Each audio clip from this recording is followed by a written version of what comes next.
섬유팀 신입사원 한성률입니다. 입사한 지 2년이 다 돼가니 신입은 아니겠군요. 불미스러운 일로 일전에 인사드렸던 그 한성률입니다. 먼저 뒤늦은 사과를 올립니다. 굳이 사과를 먼저 드리는 이유는 제 이름을 보고 바로 창을 닫으시는 분들이 계실까봐 였습니다. 오늘은 대단히 중요한 말씀, 아니 부탁을 드리고 싶거든요. 2년 계약직 장거래 사원, 영업 3팀에서 일하고 있는 제 동기, 그가 정규직이 됐으면 합니다. 장그래 씨가 실적에 기여한 부분은 놓쳐선 안 된다고 봅니다.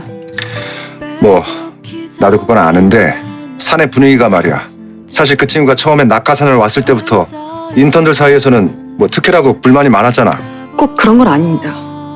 특혜가 아니라 공정한 평가를 해주시길 부탁드리는 겁니다.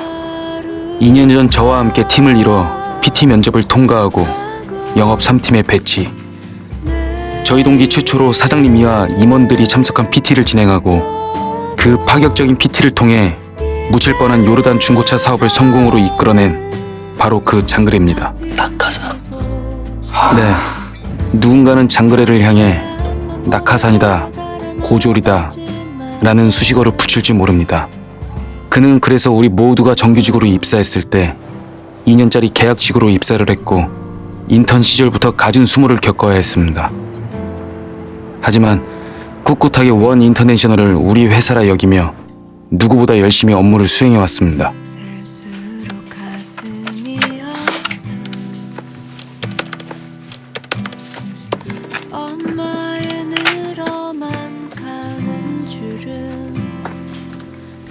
장그래 씨를 위한 건가요? 아, 네.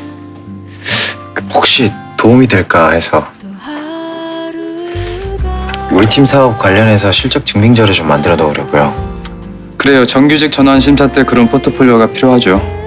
다 만들면 저한테도 한번 보여주세요. 네, 알겠습니다. 저희와 같이 출근을 하고 저희보다 늦게 퇴근을 하고 부족한 스펙을 채우기 위해 남들보다 몇 배나 되는 노력을 했던 친구입니다. 자신이 기획하고 개발시킨 아이템이 계약직이라는 이유로 담당자에서 제외됐을 땐 묵묵히 아이템을 포기했었습니다. 바꿔주십시오. 나는 오늘만큼 내 스펙이 부끄러울 때가 없습니다. 저도 지금 그렇습니다. 대체 그 스펙이란 게 뭐길래 한 사람이 다른 사람과 다를 수 있단 말입니까? 그 한 사람의 노력은 왜 다른 사람들과 다른 대우를 받아야 하는 걸까요? 그건 사규에 반영이 돼야 하는 거지. 무턱대고 정규직 전환이 됩니까? 네, 맞습니다. 하지만 정량적 정성적인 평가에서 전무님 건으로 다른 잣대를 대지 말아주십사고 부탁드리는 겁니다.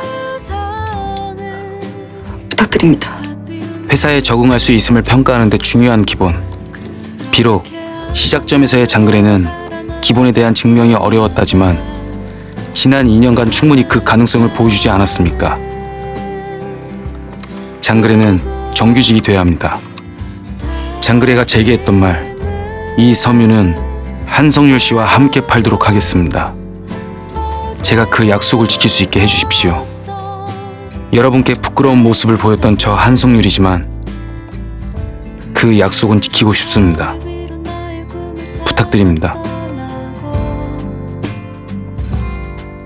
난 고집스러운 내일 앞에 약속을 하고